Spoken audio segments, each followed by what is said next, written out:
wabarakatuh. Selamat siang, perkenalkan saya Cynthia Putri Wulandari dan sebelah saya ada rekan saya, Ada Tania Salisa Fana.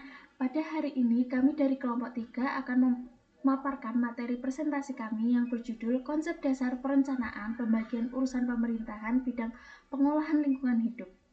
Topik ini sangat kasual karena isu lingkungan hidup tidak lagi bisa diselesaikan secara astralistik, melainkan menuntut pembagian peran yang adil dan efektif antara pusat dan daerah. Mari kita mulai pembahasannya. Selanjutnya, kita masuk ke latar belakang permasalahan. Sebelum kita masuk lebih dalam ke regulasi, mari kita jawab satu pertanyaan mendasar. Mengapa lingkungan hidup ini penting dan mengapa kita harus repot-repot membagi urusannya? Seperti yang kita tahu, lingkungan hidup adalah pilar utama pembangunan berkelanjutan. Kerusakan lingkungan tidak hanya merusak alam, tetapi berdampak langsung pada krisis kesehatan, penurunan ekonomi, hingga konflik sosial. Di sisi lain, setiap daerah memiliki karakteristik ekologis yang unik. Pencemaran air di daerah industri tentu berbeda dengan kebakaran hutan di daerah luar Jawa. Oleh karena itu, disinilah esensi otonomi daerah hadir, memberikan kewenangan kepada daerah agar dapat mengelola lingkungannya sesuai dengan tantangan lokal yang mereka hadapi. Namun, pada kenyataannya kita masih sering melihat adanya tumpang tindih kewenangan dan keterbatasan anggaran di tingkat daerah. Selanjutnya, untuk memberikan arah yang jelas pada diskusi kita hari ini, ada 4 tujuan utama yang ingin kami sampaikan melalui presentasi ini. Yang pertama, kami akan menjelaskan bagaimana urusan pemerintahan di bidang lingkungan hidup dibagi secara adil antara pusat, provinsi, dan kabupaten atau kota. Yang kedua, mengidentifikasi indikator kinerja atau KPI dari masing-masing level pemerintahan tersebut. Yang ketiga, menganalisis tantangan nyata yang dihadapi daerah serta solusi taktisnya. Dan keempat, membedakan strategi pendanaan kreatif serta mekanisme koordinasi antar pemerintah. Untuk yang selanjutnya, pembagian urusan pemerintah. Mari kita segarkan kembali ingatan kita tentang konsep dasar mata kuliah ini. Apa itu otonomi daerah? Sederhananya saja, ini adalah hak dan kewajiban daerah untuk mengatur dan mengurus rumah tangganya sendiri. Sedangkan desentralisasi adalah alatnya, yaitu menyerahkan urusan pemerintahan dari pusat ke daerah otonom. Diharapkan bisa mengambil keputusan dan lebih cepat, lebih tepat sasaran, dan pelayanan publik menjadi lebih aktif karena tidak perlu menunggu birokrasi panjang dari pusat. Selanjutnya, dasar hukum. Tentu saja semua langkah ini tidak berjalan di ruang hampa. Kami mencatat ada 4 pilar regulasi untuk yang melandasi pembagian kewenangan ini. Yang pertama, dimulai dari konstitusi kita, Undang-Undang Dasar 1945 Pasal 18 sebagai landasan otonomi daerah. Lalu kemudian ada Undang-Undang Nomor 23 Tahun 2014 tentang pemerintahan daerah yang membagi urusan pemerintahan menjadi absolut, konkuren, dan umum. Lalu ada didukung oleh Undang-Undang Nomor 32 Tahun 2009 yang secara spesifik mengatur tentang pelindungan dan pengelolaan lingkungan hidup, serta sebagai peraturan pemerintahan turunan yang menegaskan pembagian porsi kerja di lapangan. Selanjutnya, bagaimana kita membagi tugas tersebut agar tidak tumpang tindih? Yang pertama, pemerintahan menggunakan 4 prinsip utama, yaitu skala dampak, apakah dampaknya lokal atau nasional, efisiensi pelayanan, akuntabilitas, dan kepentingan strategis nasional. Berdasarkan prinsip ini, wilayah kerja dibagi 3 tingkat. Pemerintahan pusat memegang kendali kebijakan makro secara nasional, Lalu pemerintahan provinsi bertindak sebagai jabatan koordinasi lintas wilayah kabupaten atau kota. Dan pemerintahan kabupaten atau kota bertindak sebagai eksekutor teknis langsung di lapangan. Selanjutnya, kewenangan pemerintahan pusat. Secara spesifik, apa peran pemerintahan pusat? Tugas utamanya pusat adalah menjadi kompas arah bangsa. Mereka menetapkan kebijakan nasional, menyusun norma, standar, prosedur, dan kriteria NSPK, serta menetapkan tingkat lingkungan hidup secara nasional. Namun perlu kita catat, batasannya pemerintahan pusat tidak mengelola urusan lokal secara langsung atau mengenai operasional harian di daerah. Pusat murni berperan sebagai regulator makro dan pengawas jalannya hukum lingkungannya. Selanjutnya, untuk penjelasan mengenai kewenangan tingkat provinsi dan kabupaten atau kota akan dijelaskan oleh rekan saya, Martania. Terima kasih Cynthia. Rekan-rekan sekalian, mari kita lihat level berikutnya, yaitu pemerintah provinsi. Provinsi memegang peran krusial sebagai koordinator. Tugas utama mereka adalah mengelola lingkungan hidup yang sifatnya lintas kabupaten atau kota. Misalnya, aliran sungai yang melewati beberapa wilayah kabupaten, provinsi menyusun kebijakan wilayah dan membina daerah di bawahnya. Batasannya jelas, provinsi tidak boleh mengintervensi urusan internal yang dampaknya hanya terlokalisasi di dalam satu kabupaten atau kota saja. Untuk selanjutnya, kewenangan pemerintahan kabupaten atau kota. Nah, ujung tombak dari pengelolaan lingkungan sebenarnya berada di tangan pemerintah kabupaten atau kota. Merekalah garda terdepan, tugas mereka sangat operasional dan bersentuhan langsung dengan masyarakat. Mulai dari pengelolaan sampah domestik, pengawasan izin usaha lokal agar tidak merusak lingkungan, hingga edukasi masyarakat secara langsung, tetapi batasnya adalah mereka tidak berhak membuat aturan sendiri yang bertentangan dengan standar nasional atau NSPK yang telah ditetapkan oleh pusat.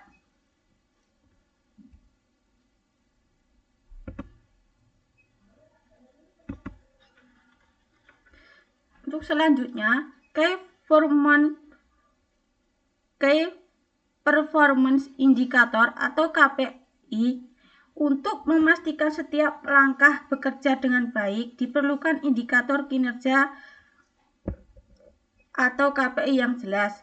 Di tingkat pusat, keberhasilan diukur dari Indeks Kualitas Lingkungan Hidup atau IKLH, skala nasional, penurunan emisi gas rumah kaca secara kolektif, dan kepatuhan daerah terhadap aturan. Di tingkat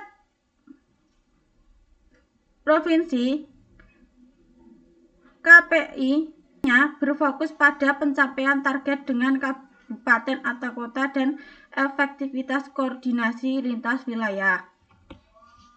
Sedangkan di tingkat kabupaten atau kota, indikatornya sangat real dan kuantitatif, seperti persentase sampah yang berhasil dikurangi, kualitas air dan udara setempat, serta luas lahan yang berhasil direhabilitasi.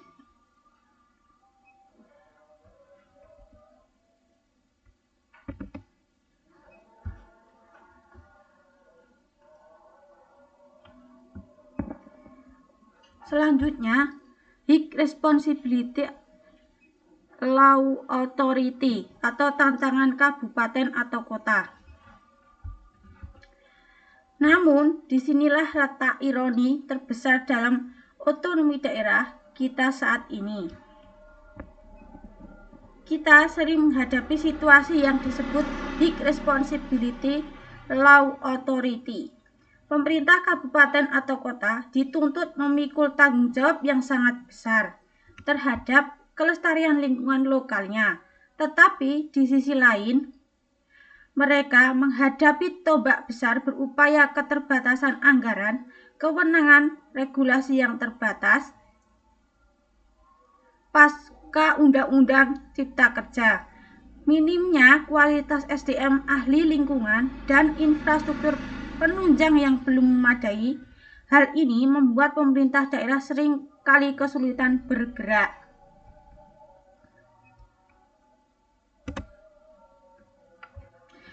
Untuk selanjutnya, yaitu strategi mengatasi tantangan tersebut. Lalu, bagaimana kita mengatasi ketimpangan tersebut? Tentu, daerah tidak boleh menyerah begitu saja. Kami menawarkan 5 strategi adaptif. Yang pertama, memperkuat koordinasi vertikal dengan pusat dan provinsi agar program tetap sinkron. Yang kedua, mengoptimalkan bantuan keuangan dan dana transfer khusus dari pusat. Yang ketiga, melakukan kerjasama antar daerah, misalnya kabupaten bertetangga saling berbagi tempat pembuangan sampah akhir. Yang keempat, pembuangan kemitraan dengan sektor swasta. Dan yang tidak kalah penting, 5. Melibatkan partisipasi aktif masyarakat dalam menjaga lingkungan. Untuk selanjutnya yaitu sumber mekanisme pendanaan daerah. Mari kita bedah aspek finansialnya, karena program tanpa anggaran hanyalah sebuah wacana. Sumber pendanaan kita bagi menjadi 2 pintu.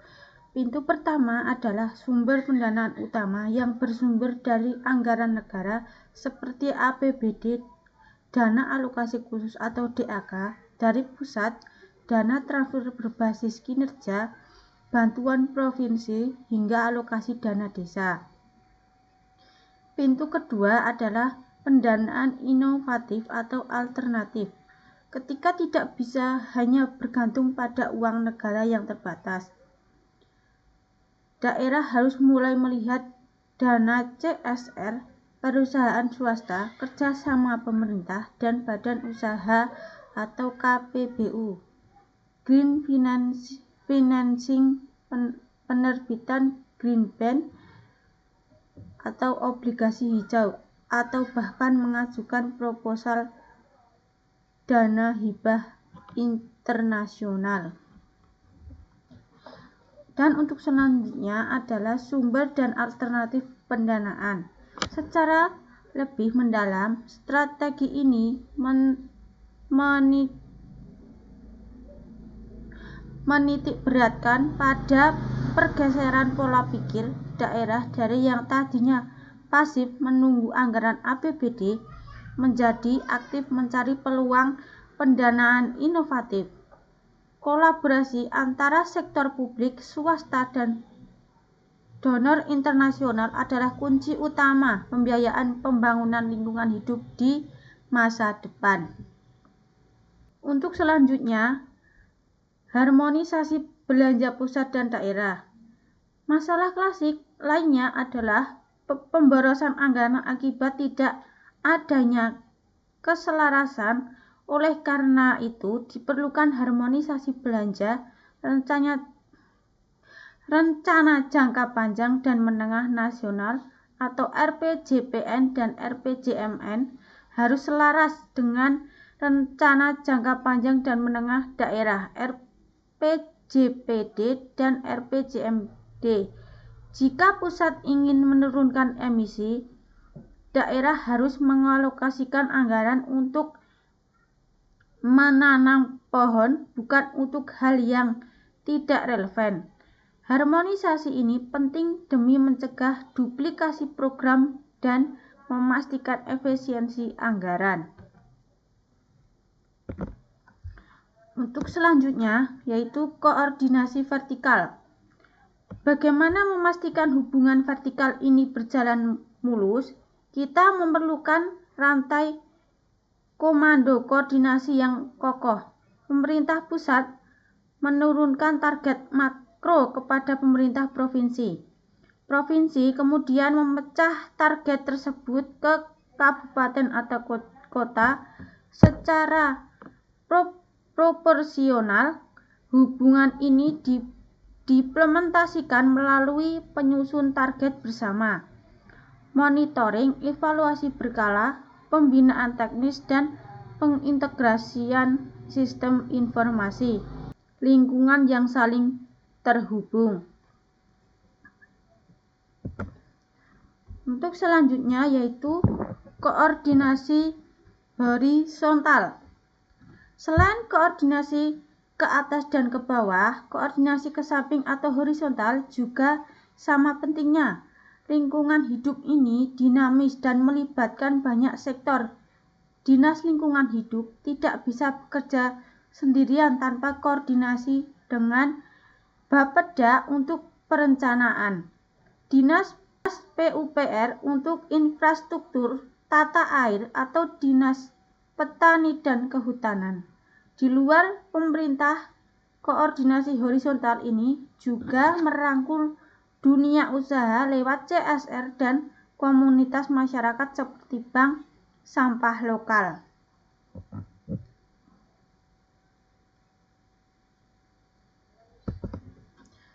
Untuk selanjutnya yaitu akuntabilitas dan evaluasi kinerja.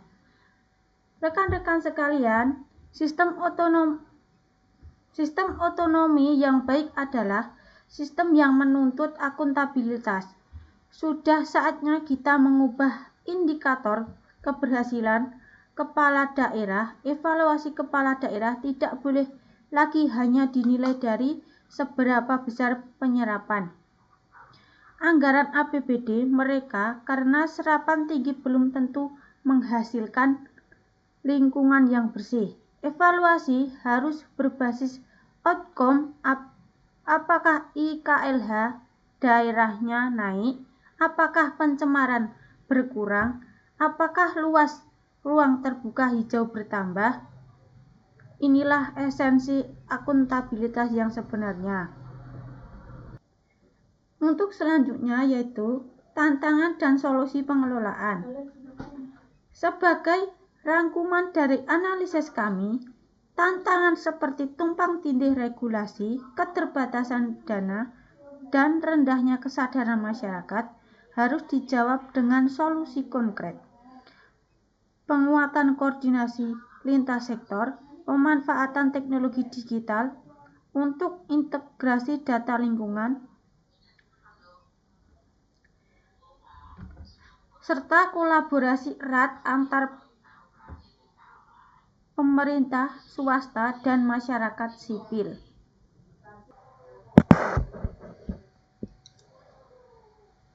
Baik, akan saya lanjutkan.